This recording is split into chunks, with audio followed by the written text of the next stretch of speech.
हम लोग चुनाव भी करते हैं कि किस तरह से गुरु शिष्य परंपरा को समझा जाए। वास्तव में आप ये भी समझ सकते हो कि गुरु शिष्य परंपरा ही इस दुनिया का सबसे ज्यादा आश्चर्यजनक सत्य है, जिसमें कि गुरुदेव आपको ज्ञान, ध्यान, प्रेम, भाव सब कुछ आपके ही हस्तांतरण कर देते हैं। यह गुरु शिष्य परंपरा में ही हो सकता है और किसी तरह से नहीं हो सकता है। और गुरु शिष्य परंपरा में यह भी बात होती है कि आप किस गुरु के शिष्य हैं।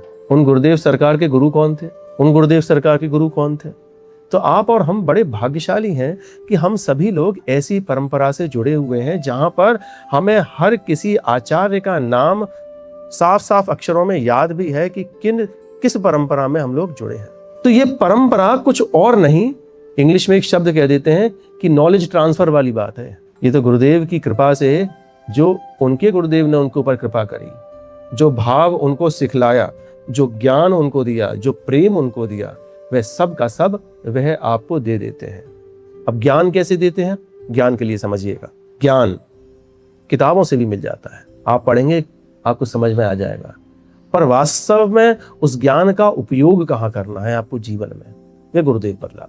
उदाहरण के लिए एक बड़े अच्छे वेद के मर्मज्ञ शास्त्री जी थे, उनका नाम था श्री मोतीलाल शास्त्री जी, जिन्होंने वेदों के ऊपर करीब करीब 10,000 पृष्ठ वेदों का भाष्य लिखा है। शुरुआत में ये सभी जो विलक्षण प्रतिभा के धनी होते हैं, ये कुछ अलग ही होते हैं, इनको भी अपने गुरुदेव का चुनाव करना था। सदगुरुदेव भगवान की कृपा हुई और वेदों के परम मर्मज्ञ श्री मधुसूदन ओझा जी ने इनके ऊपर कृपा करी। अब मधुसूदन ओझा जी कैसे कृपा करते हैं वो समझिए। गुरु शिष्य परंपरा कैसी होती है, जब उपनिषदों का ज्ञान दिया जाता है गुरु शिष्य परंपरा में, तो वो कैसे दिया जाता है। उपनिषद, उपनिषद, जहां पर उप का मतलब होता है निकट, नी का मतलब होता है नीचे, और शद का मतलब होता है बैठना। निकट नीचे बैठकर जहां पर ज्ञान दिया जाता है, वह ज्ञान का एक डेटा फ्लो लाइन बन गई आपकी, ये गुरु शिष्य परंपरा हो गई। अब नीचे ही बैठना क्यों जरूरी है? नीचे बैठना इसलिए जरूरी है कि जब भी झरना गिरता है, उसमें अपने आप को भिगोने के लिए आपको नीचे ही बैठना पड़ेगा।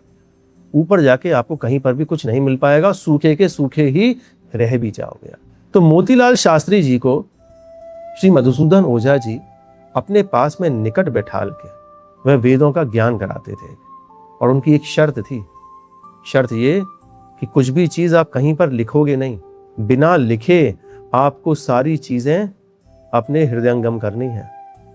जितना जो चीज दिखा दी, उतनी चीज आपको उतने ही एक दिन के अंदर रट रट के आत्मसात करनी पड़ेगी। एक दिन जितनी चीज सीखी, वो चीज दोहराते रहना है उसी दिन।